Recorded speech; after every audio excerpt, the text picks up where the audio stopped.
A paz do Senhor, boa tarde, tudo bem, missionária Mônica? Amém. Boa tarde. É uma honra ter mais uma oportunidade de estarmos aqui. Amém. Graças a Deus. Eu quero, primeiramente, agradecer a Deus. É sempre uma grata satisfação e uma honra da parte do Senhor poder compartilhar um pouquinho sobre a palavra de Deus.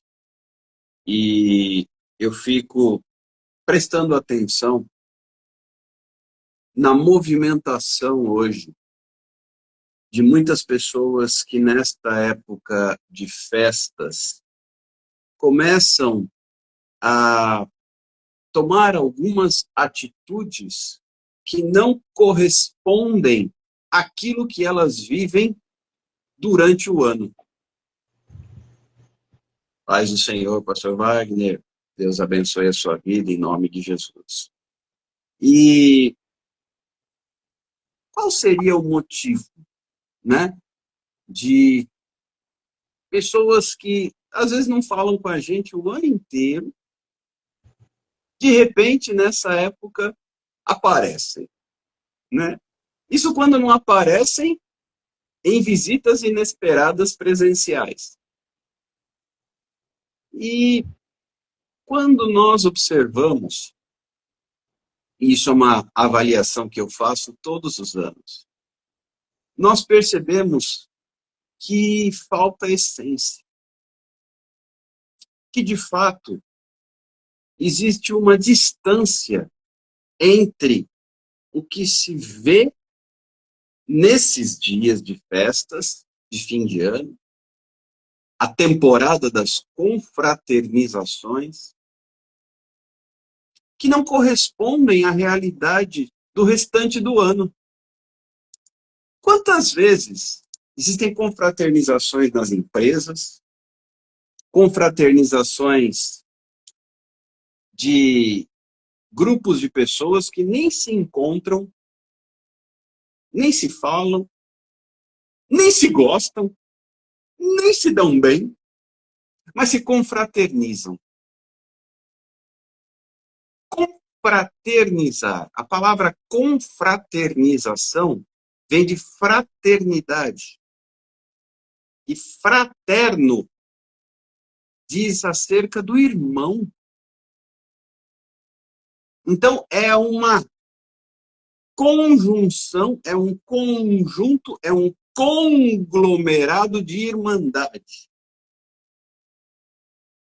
E, examinando a palavra de Deus, eu encontrei uma frase de Jesus Cristo que me põe à prova. Se encontra no Evangelho, segundo escreveu Mateus, capítulo 10, versículo 34, que diz assim: não penseis que vim trazer paz à terra. Não vim trazer paz, mas espada. Você já parou para refletir nessa palavra? Jesus Cristo foi categórico com os seus discípulos. Não vim trazer paz à terra, mas espada.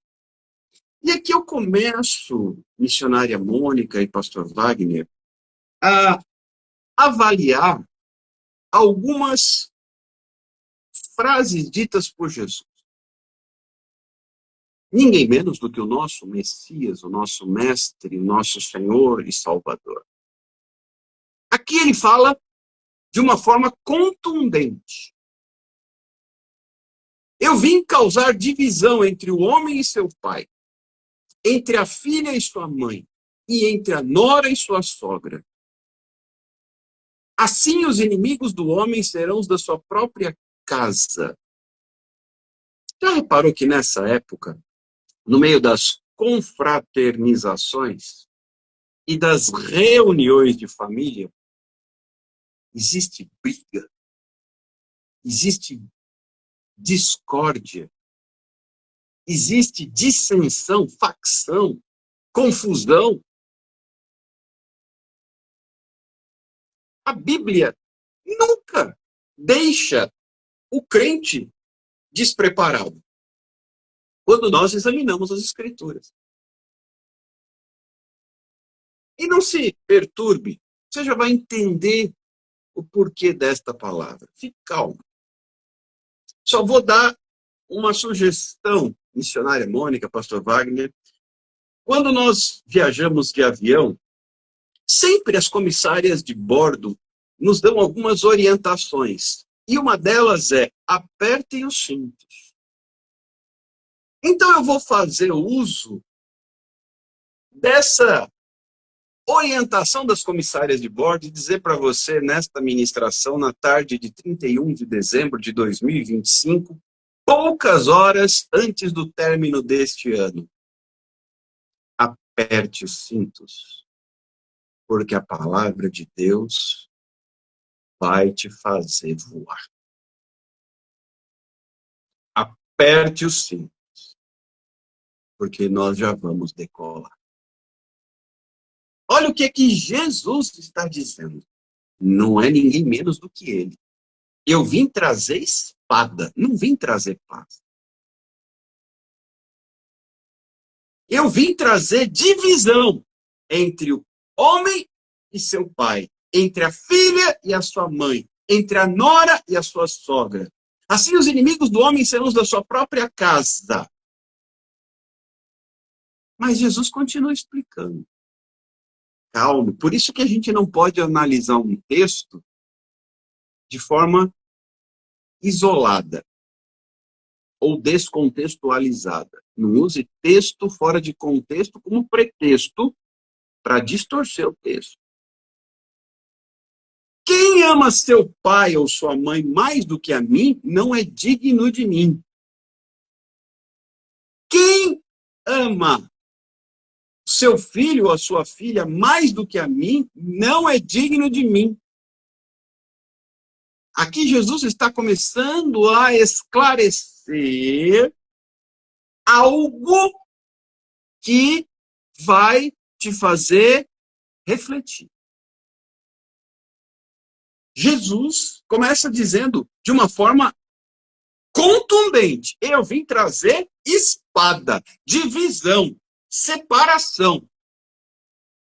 Mas na sequência ele diz assim: quem ama o pai mais do que a mim, não é digno de mim.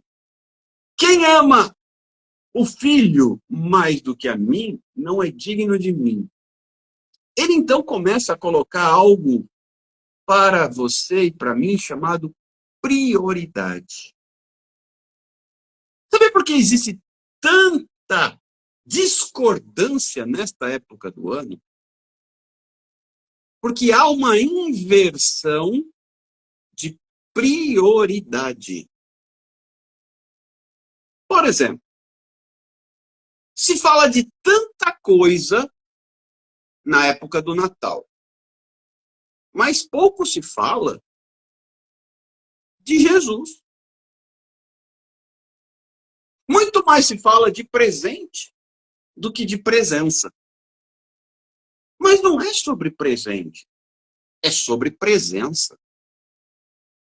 E quando nós chegamos nesta época de virada de ano, muitas pessoas já planejam 2026, o ano vindouro, e colocam algumas metas, colocam alguns objetivos, colocam alguns desafios, começam a elencar, porque querem algumas coisas. Mas eu preciso dizer a você, você entra em 2026 querendo ter ou disposto a dar? Veja que Jesus Cristo, ele diz assim: ainda no mesmo texto, preste atenção. Quem não toma a sua cruz e vem após mim, não é digno de mim.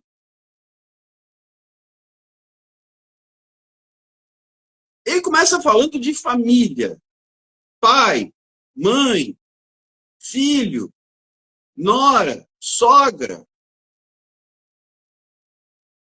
Depois ele vai falar de cruz. Mas quem é que pensa em cruz nessa época do ano? Não. A gente pensa em presente, a gente pensa em festa, a gente pensa em confraternização, amigo secreto, amigo oculto. A gente pensa em, como nós somos crentes, a gente não pensa em beber, né? Mas muitos pensam em bebida, pensam em festas que entram pela madrugada, pensam em comer ou beber como se não houvesse amanhã. Mas Jesus Cristo está falando de cruz. Percebe a grande força, impacto dessa palavra? Quando Jesus diz, quem acha a sua vida, perdê-la-á. Quem, todavia, perde a vida por minha causa, achá-la-á. Eu estava publicando um texto, mandando para alguns amigos. Eu não estou pedindo a Deus nada para 2026. O que eu peço é que não tire, que não retire, especialmente que não retire de mim a sua presença. Que as circunstâncias não retirem de mim a presença. Que não seja tomado. Porque quando eu entro num ano novo, eu preciso me posicionar como esta palavra diz. Quem não toma sua cruz não é digno de mim. Aí você começa a entender por que tanta confusão, por ter tanta briga, por que tanta discórdia, por que tanto disse que disse nessa época do ano. As famílias se reúnem, às vezes parece até que só para comer, beber e brigar. As empresas fazem confraternizações em que o que mais acontece são falatórios. Nós somos, às vezes, obrigados a participar dessa, daquela ou daquela outra festa, muitas vezes cara, sem desejarmos, para cumprir protocolos. E no meio disso tudo, queridos, a gente precisa avaliar à luz da palavra. Não tem problema nenhum festejar, confraternizar, desde que eu esteja com a minha prioridade em dia. Você entra em 2026 com a sua prioridade em dia? Deixa eu lhe falar um pouco sobre prioridade. Quando nós olhamos para a palavra de Deus, nós encontramos o mesmo Jesus que fala de espada, falando de paz. Quando os discípulos estão reunidos, com as portas fechadas, com medo dos judeus, isso está em João 20, porque Jesus morreu, foi sepultado, 3 dias depois os discípulos estão ali reunidos, no primeiro dia da semana, no domingo, com as portas fechadas, Jesus aparece no meio deles e diz, Shalom, paz seja convosco. Ao mesmo tempo que ele fala de espada, ele fala de paz. Mas olha o contexto. Ele fala de espada antes da cruz. Quando ele aparece para os discípulos, ele aparece naquele momento em João capítulo 20, depois da cruz. Sabe o que é que tem que marcar? Presta atenção.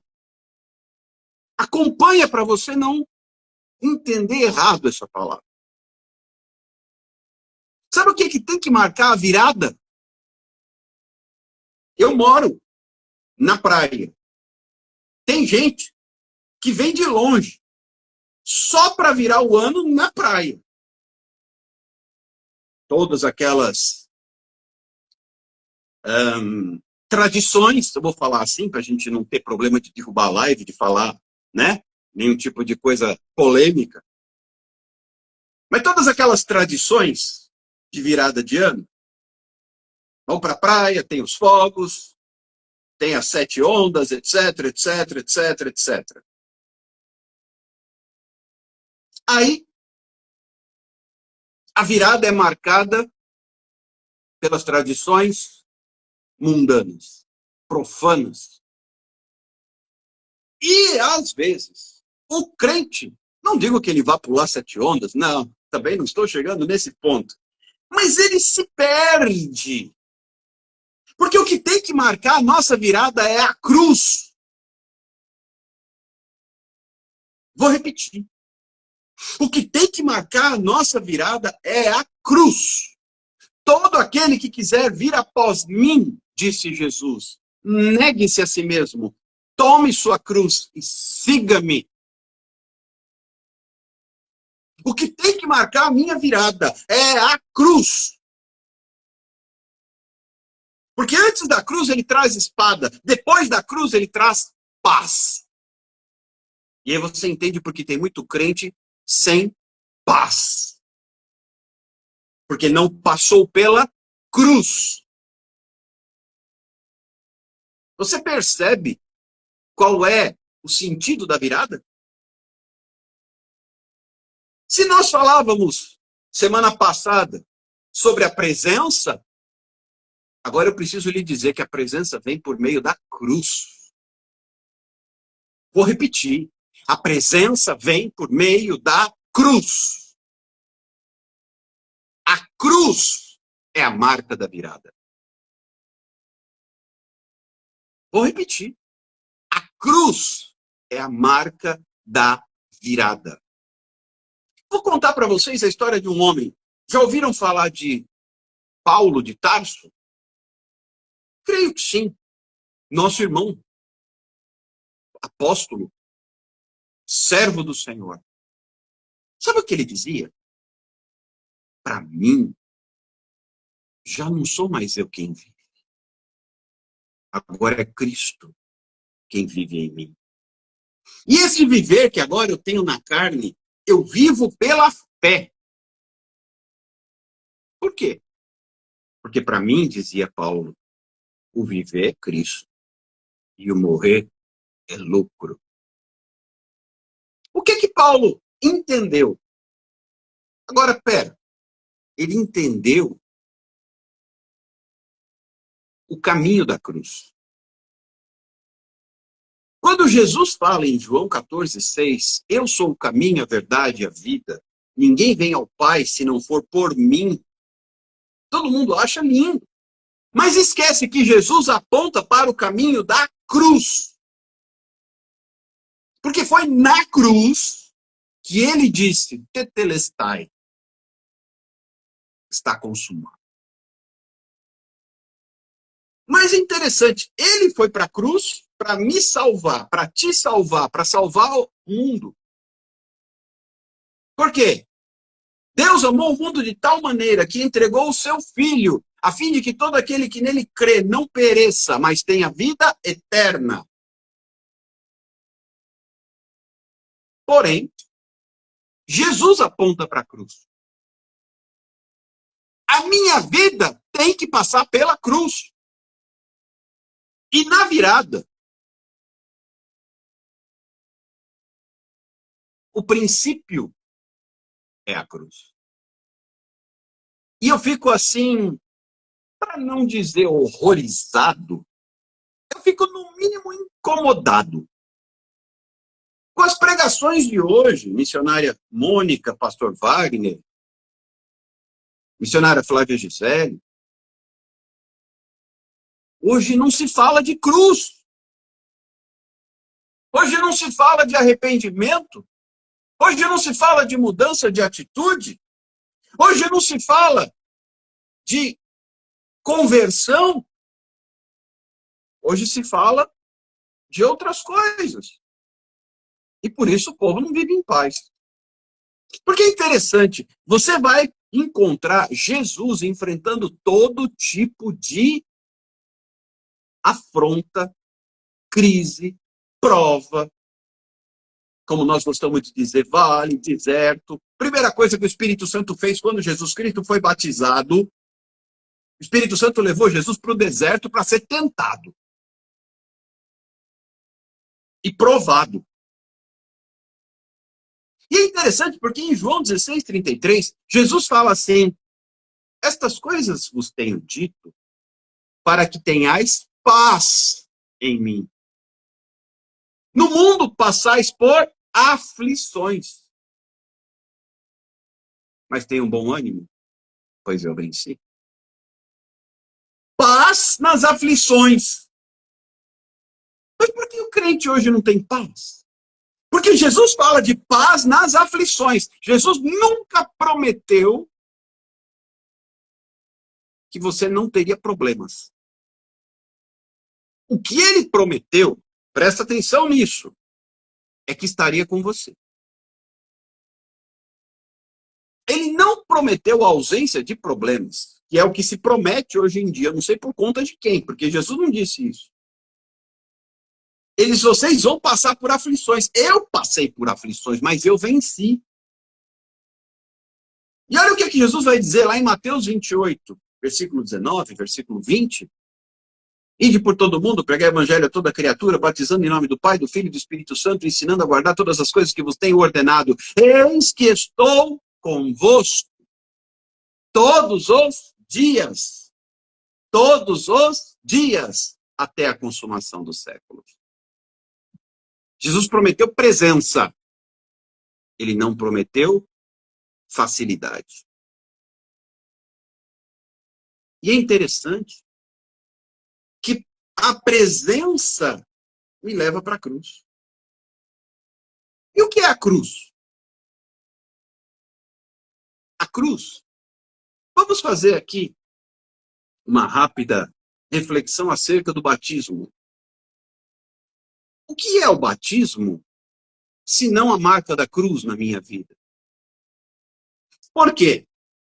E a Bíblia ensina isso.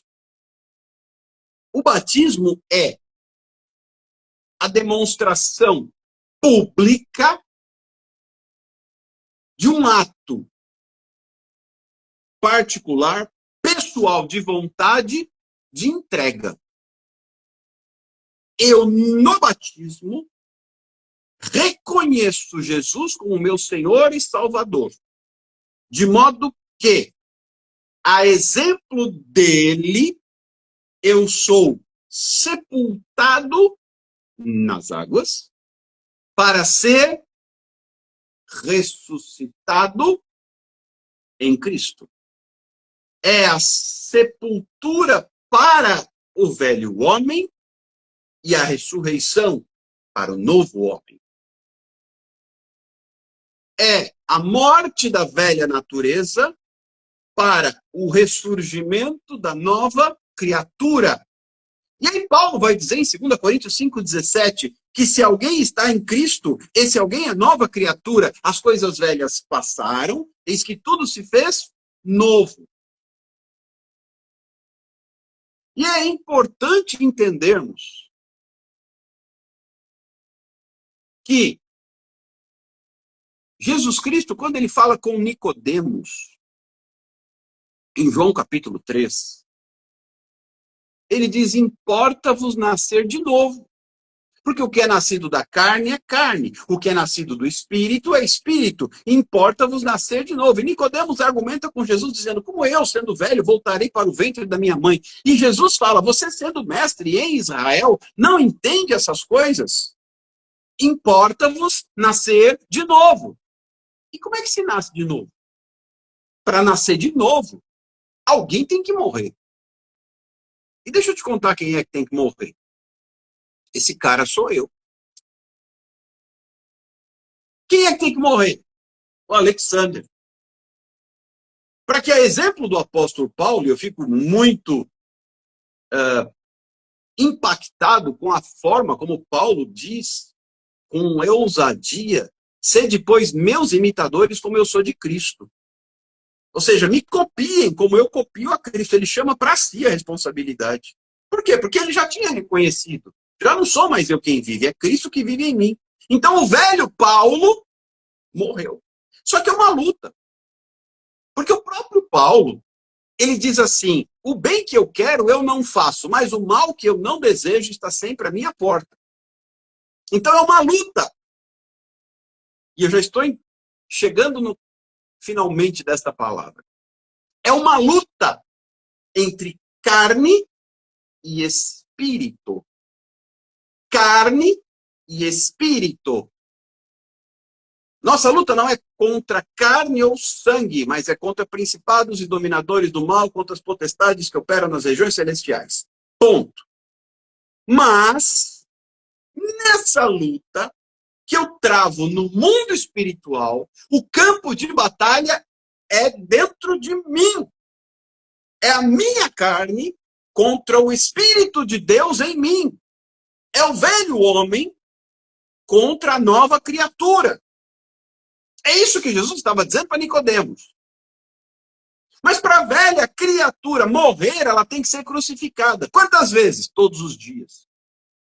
O batismo, ele é um ato de fé. É um ato profético. É uma manifestação pública. Só que tem até uma frase que dizem por aí, que eu achei que a minha velha natureza tinha morrido nas águas do batismo. Depois eu descobri que ela sabia nadar.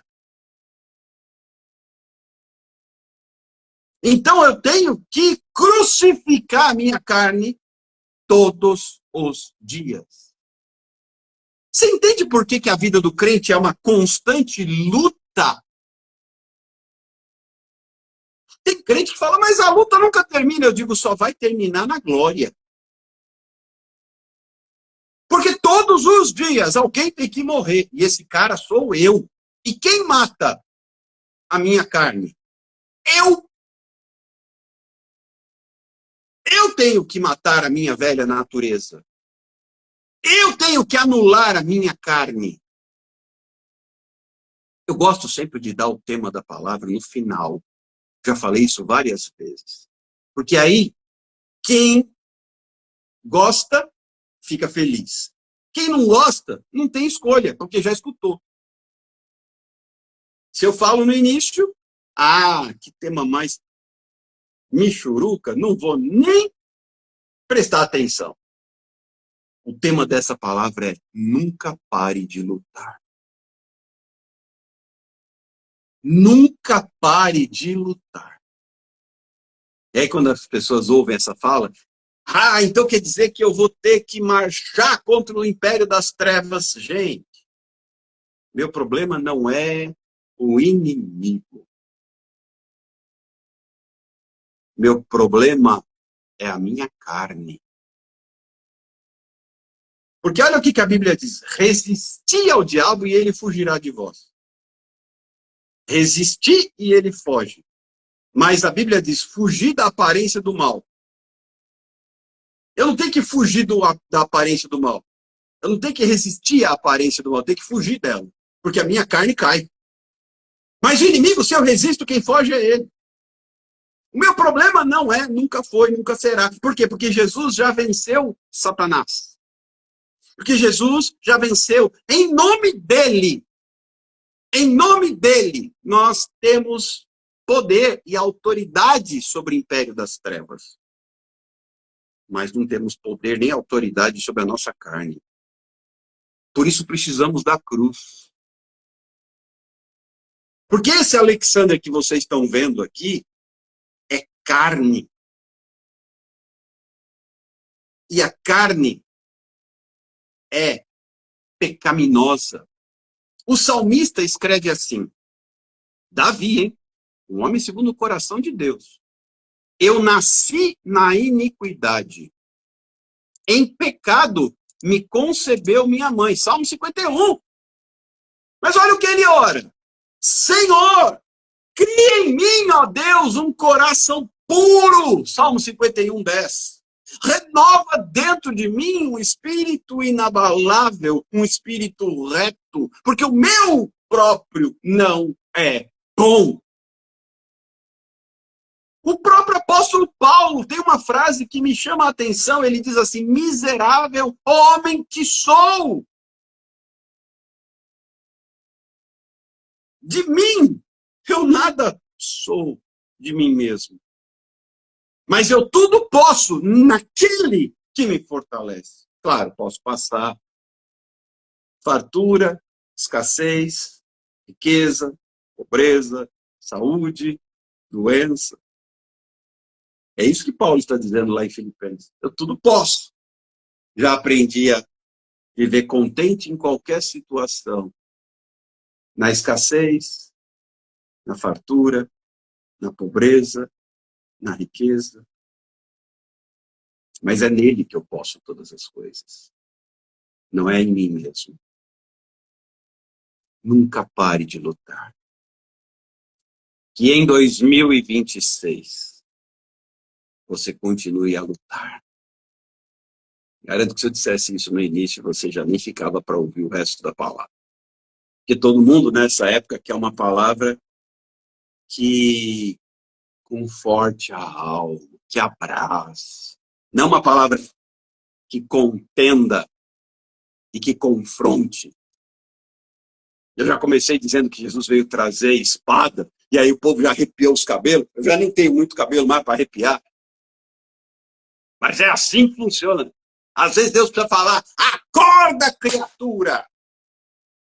Porque o problema do crente brasileiro já está no hino nacional. Ele está lá, deitado eternamente em berço esplêndido. Ô bebê chorão lá, deitado no berço, de mamadeira, de chupeta e de fraldinha. Só que aí vem a palavra de Deus para te fazer sair do berço.